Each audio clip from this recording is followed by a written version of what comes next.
Wondering what other people make? Well, you come to the right place. Stick around. In this video, we're going to share some actual salaries from people who self-report them.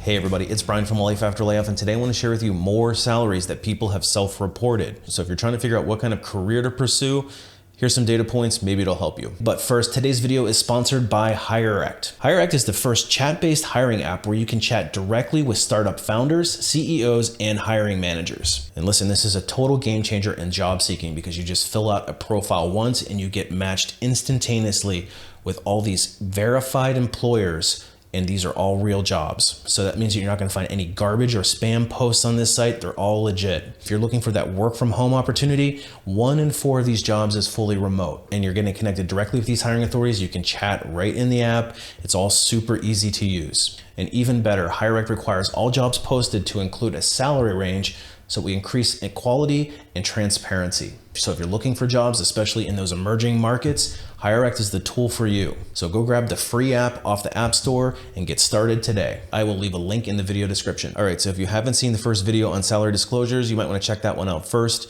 There's some pretty interesting data points. This is from Reddit, so it's the Wild West of the internet. So take these with a bit of a grain of salt, but I did my best to try to filter out positions that seem like they're coming from North America, specifically the United States, and ones that seem to be legitimate. So in the spirit of salary transparency, let's go ahead and get into it. All right, so the first one we've got is a bridge operator. And they're saying that they make between $35,000 to $40,000 a year, depending on how much overtime they put in, and they make enough to pay the bills, live comfortably, do the max of what they want. So, and I mean, ultimately, that's really all that matters. If you can live on that wage and you're in an area that you can afford to do the things that you want to do, then that's all that really matters. They're saying that I don't make the big bucks, but they've got great benefits, insurance, and all that good jazz. This person says that I'm working in the bridge house 90% of the time, out of the cold and heat. Most of the time I play Xbox, watch TV, take naps, or read books. I'm curious what happens if a boat comes by though and you need to open the bridge up. If you're sleeping or watching the Xbox, that seems like that could be kind of dangerous. But nevertheless, this person says he or she will go hours without seeing a boat. And sometimes they're pretty busy, but most of the time they're in there for 12 hours at a time by themselves without a boss looking over their shoulder. Pretty chill job. So I guess having no boss over your shoulder is a good thing, but man, working 12 hours by yourself in a boat house or bridge house does seem to be kind of a lonely lifestyle. On the flip side, if you're allowed to watch TV, play the Xbox, and take naps, hey, it's not a bad gig. So if you're looking for a pretty chill job, might want to check into the bridge operator. All right, second one we got is a journeyman. This is a union journeyman plumber and pipe fitter. They make $46.33 an hour. And I'm not sure if that's an overtime rate or a total rate. And obviously it's a union job, so there's gonna be some union dues there. But telling you what, guys, being a skilled trade is no joke, and you can make some serious money. And especially if you go into business for yourself. I know that the local plumber that I use has his own business. He's not walking in anybody's house for less than $300. And you figure if he does 2 or 3 of those in a day, I mean, you add up the money, it's pretty serious income. If you're looking for an alternative career path to the traditional go to college, get some degree, and then try to apply it, becoming a skilled trade, whether it's a plumber, an electrician, a carpenter, any one of those things, you can make a serious income. So nothing to sneeze about. All right, so next up, we've got somebody that builds jet engines for a living, and they claim that they make $43.13 an hour, which seems probably pretty accurate. And I would imagine that this is for one of the big aerospace companies. And if you look at that from a base rate without any factoring in overtime, I mean, that's not bad cash. It's basically $90,000 a year. It seems like it would be pretty high skilled. Obviously, if you build jet engine incorrectly, it could have catastrophic consequences. So if you live in an area with a lot of aerospace and you're willing to work on stuff that's very technical, there you go, jet engines. All right, so the next one is a software sales at 110K base with around 110K bonus. So that puts you at about 210K total comp. And this person saying it's his newest job, and the software is affected by the pandemic, so the bonus is not probably going to be great for, I'm assuming, this year. As companies swing back into purchasing things, which basically they're probably at that point now where they're starting to buy a lot of big ticket items like software. Absolutely, the commissions on software sales can be through the roof. So if you're interested in sales and you don't want to go out and sell equipment, Software sales is really where it's at, especially in the software as a service, so SaaS. You can make an absolute killing if you know what you're doing, you understand the product, and you can upsell your customers.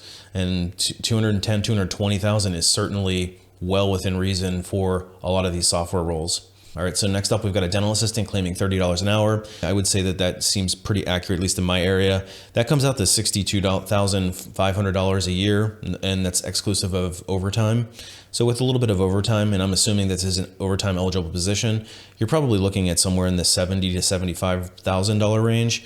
And considering you don't have to go to dental school to be a dental assistant, but still $30 an hour is not bad for that gig. All right, so next up, we've got car sales. Now, cars right now in this market are absolutely going haywire as far as the prices. You can't find any cars. There's lots of shortages and all that kind of stuff. So the cars that do come on the lots pretty much are selling themselves at this point, which is a good time to be in car sales. The good news is there's not a whole lot of negotiation and they basically sell themselves.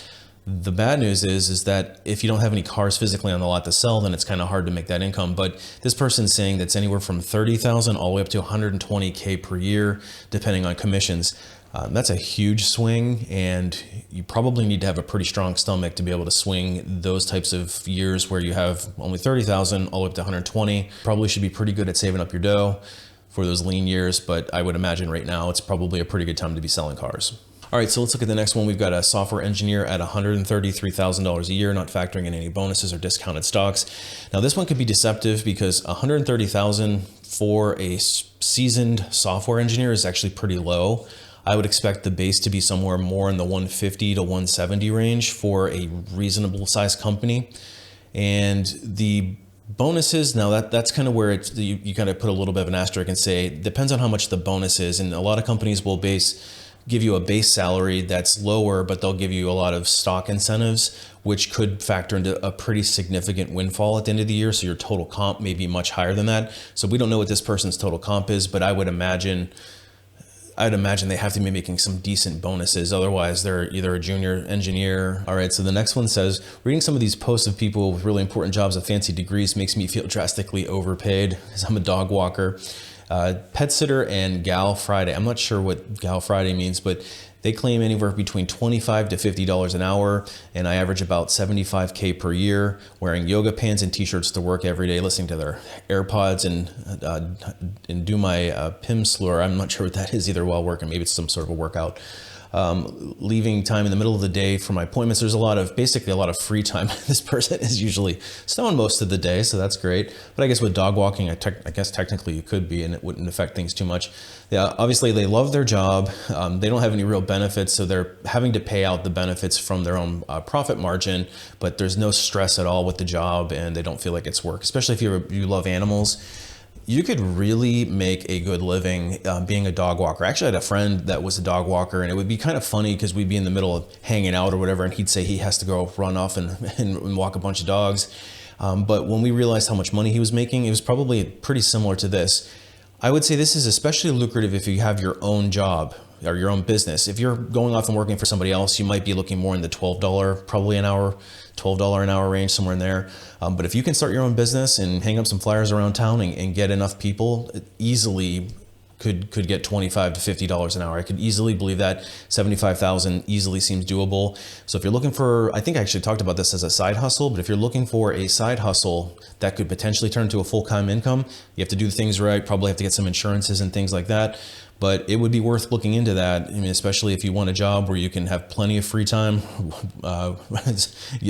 do extracurricular activities on the job, and still have a very low stress lifestyle. Dog walking might be where it's at. All right, here's the next one. This one's kind of eye-opening. Honestly, it's kind of got me rethinking my life. They sell ads on Google. Now, I don't know if they work for Google or for a company that does basically a third party that sells ads on their behalf. But they're saying their base salary is $185K, which seems insane, especially because they're making quarterly bonuses, or I'm assuming some sort of commission.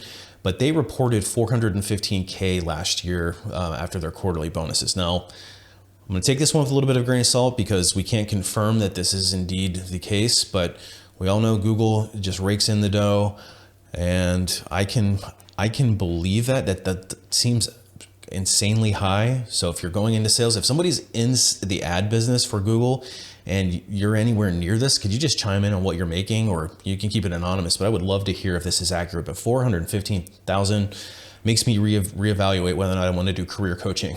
All right, so the next one we've got is the travel nurse, and this profession has absolutely exploded recently with the way that things are going in, obviously in the pandemic world or post-pandemic world.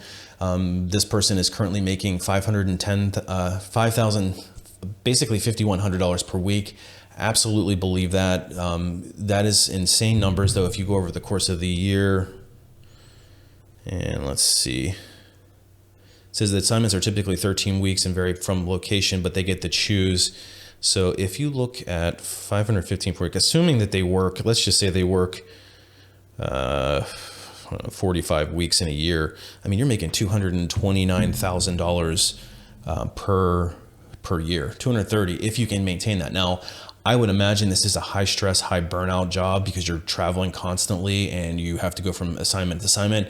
Right now, there's probably not a lot of downtime in between assignments because you can pretty much pick up wherever you want to go, pick your jobs, pick when you want to work.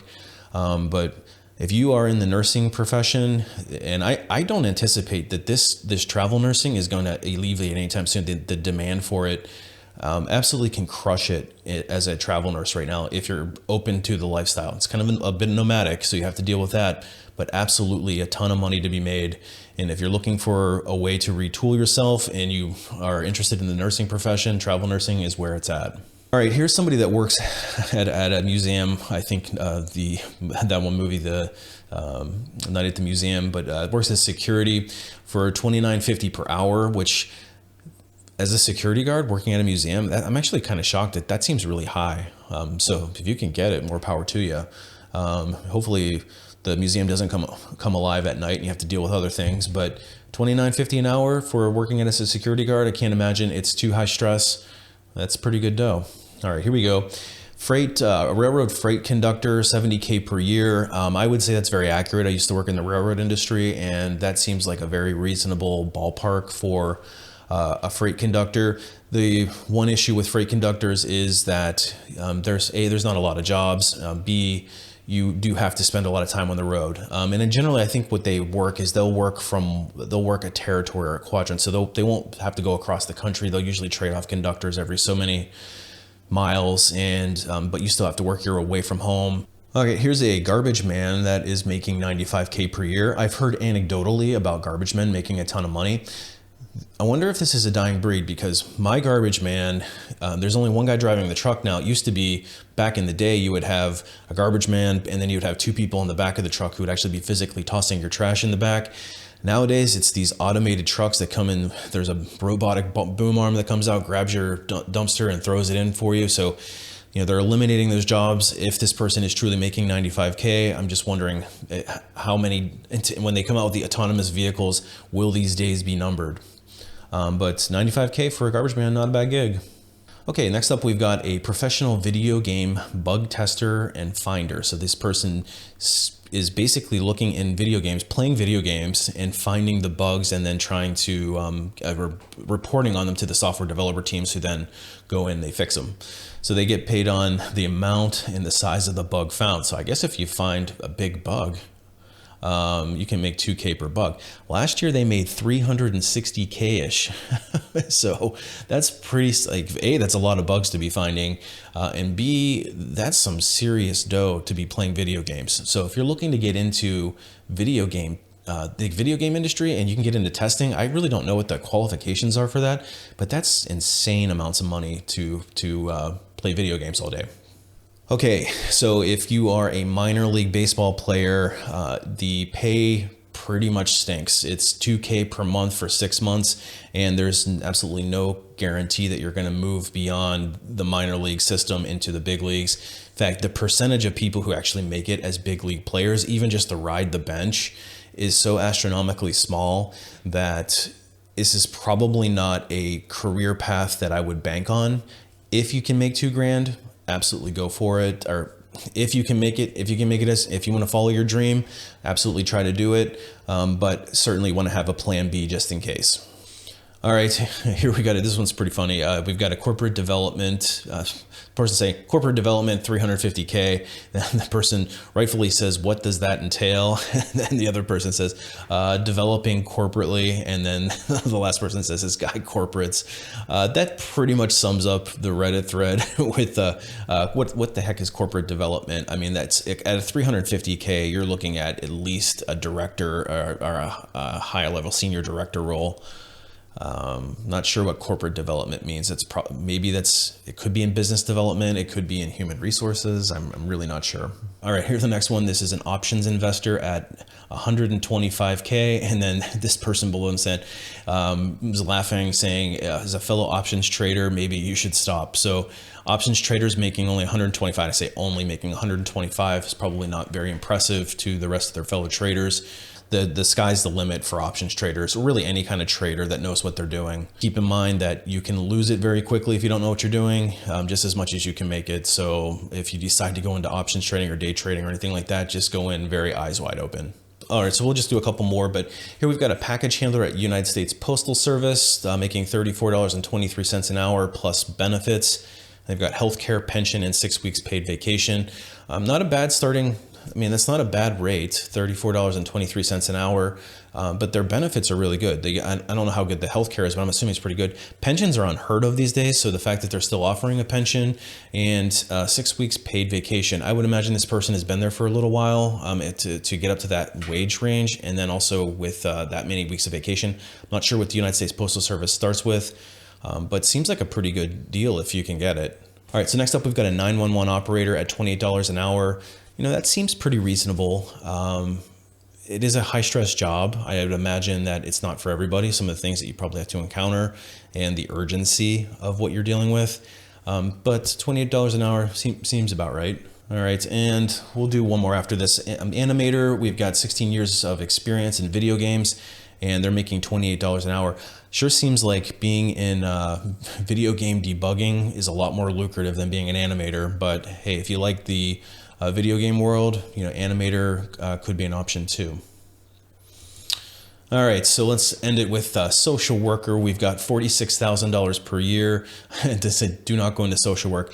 And I would say, here's my thought on not-for-profit and social work is do it because you love to do it and it's because it's a calling for you and a passion, but we certainly shouldn't be doing it for the money. Those industries just don't pay as much as some of the other industries, especially in software development and, you know, in tech. So pick and choose your career wisely. If you're somebody that wants to go into social work, you might want to supplement it with some side hustles. I'll be talking more about that. So check out the rest of my channel for the side hustle stuff. But 46,000 per year seems pretty consistent with all the data points that I've ever seen on it. All right, so there you have it. There's a lot more data points on salary. And again, we'll take this with a grain of salt because this is self-reported on Reddit, the Wild West of the internet. But if you're feeling underpaid, or maybe you're looking for a new gig, maybe some options for you to think about or some inspiration for you. But if you need more help landing one of these high-paying jobs, that's actually something that I specialize in. I've got a website called lifeafterlayoff.com. It's loaded with tips and tricks, all from an insider's perspective. And I also share my deepest and most intimate knowledge in the form of a couple of training courses. The first one is called Resume Rocketfuel, and it's designed to teach you how to write a resume that's going to get that recruiter for one of those high-end jobs to stop on you and pick up the phone and call you for that first round interview. And once you get that first round interview, it's up to you to sell yourself throughout the rest of the interviewing process. And that's where the Ultimate Job Seeker Bootcamp comes in. We take you through each round of that interview process, give you all the tools, tips, and techniques that you need to ace each step and ultimately land that dream offer. So if you're struggling in your job search or you want to retool yourself to get into one of these high-paying jobs, then I highly suggest you check it out. And I also offer some private one-on-one coaching sessions on a limited basis, and you can reach me through my website to schedule one of those. Hey, appreciate you watching. Happy job hunting. Hopefully this gave you some inspiration, and we'll see you on the next one.